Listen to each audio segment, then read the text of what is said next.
Today we're going to talk about Tyler the Creator's sixth studio album, Call Me If You Get Lost, released last June. So a little background information on Tyler the Creator himself is that he was born in 1991 in California and joined the group Odd Future in 2007.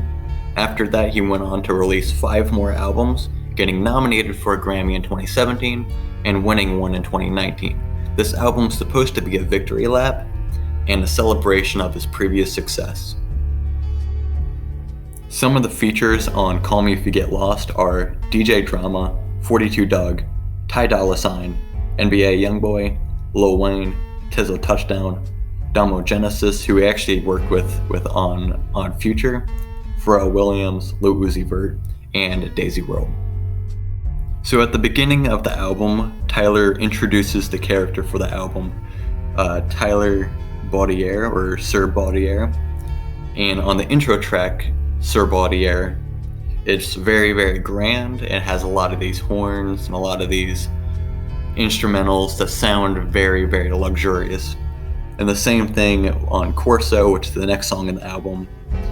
And in the next few songs, it goes into these very, very grungy and a lot harder and a lot faster pace that's more put in with a more traditional rap and very, very exciting. And he brags a lot on this beginning part of it, which is something he actually spoke out against in the past.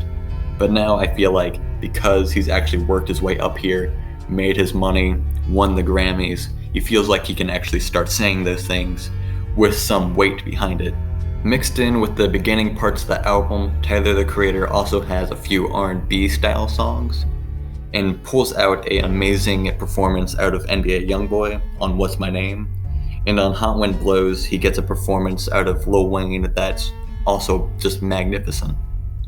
About midway through the album, on songs like Run It Up, Mesa, and Manifesto, he talks about who he used to be and how he made the albums Goblin and Bastard, and how he was young in his life when he made those albums, and how he's changed as a person.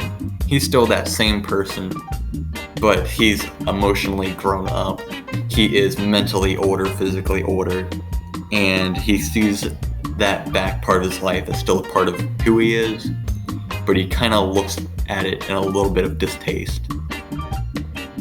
So my favorite part of the album is the song Sweet, and I Thought You Wanted to Dance, which is in the next part of it.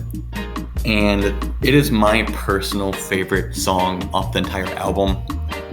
And it's just such a great song. It has these beautiful synths and talks about how it is to love and how sweet this person is. And then the second part of the song, I Thought You Wanted to Dance, is a kind of like a reggae song, which I never would have thought Tyler the Creator would have had a reggae song ever. But just how well it works. It just works way too well for what it is. And it's just so creative and so nice to listen to. It is a bit of a long song, but it's just overall just as perfect as it could be. Mama Talk is an interruption in the album, and actually has his mom talk about a story from Tyler's childhood. And you kind of see how Tyler grew up, who he was around, and it really speaks to who he is. And it gives you a new personal insight of who Tyler the Creator is, and even who this character he's trying to show on the album really is. On the song Rise, which is the song after Mama Talk, it is talking about how blessed he feels, and it's very much about him bragging about who he is and how happy he is. And even on the next interruption, like kind of similar to Mama Talk, it's just him talking with a little bit of a melody behind it. And it's just talking about like how good stuff has gone for him and how happy he is to be where he is. He feels very blessed. In fact, he calls the little thing on the album Blessed. Then you get hit with the song Juggernaut, which has Lil Uzi Vert and Pharrell Williams as the features on the song. And it's just another banger where it goes more in the route of a traditional rap song and doesn't really say much other than, look at me, I'm flexing, it's still a really, really fun song. Really, really nice. I still love it. After that, you get the song Wilshire, which talks about a love story that's been kind of going on in the album. It's kind of been hinted at, but it's nothing that's really been spoken of. So in the song, it's essentially supposed to speak about that relationship. And he basically falls in love with this girl, but the girl is dating one of his friends, and he kind of ruins everyone's relationship because he still tries to get with that girl. But then now his friend's mad at him. Now the girl doesn't really like him and is kind of frustrated with it, and he's just left there alone.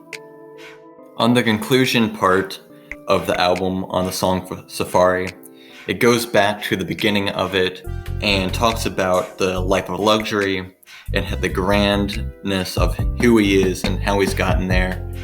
And even in the song itself, it's very, very grand, and there's a lot of horns and a lot of energy. He talks about how he's just basically looking forward to the future and excited for himself and excited for future projects, and he's loving everything. This album overall is very, very good. The production all the way through sounds very nice. It all sounds like the same album, but doesn't get too similar with itself. It's all just very good lyrics. They're all going back to older Tyler, the Creator styles, but they have this new maturity to it. And it seems like something he was trying to do back in 2007 and 2013, but he just couldn't get there because he just didn't have the maturity for it, or he just didn't have the right mindset for it. And this time he's there and he's arrived at that mindset and he's kind of discovered who he is, where back then there's still this mystery to himself. And this album, as a review, I would give it a 9 out of 10. The only thing that I think really is holding it back was it didn't have the same story as Igor did, because Igor's production and storytelling was a lot better. But this album still has that story to it. It still says something, and it still speaks for itself. And that's it. Thank you.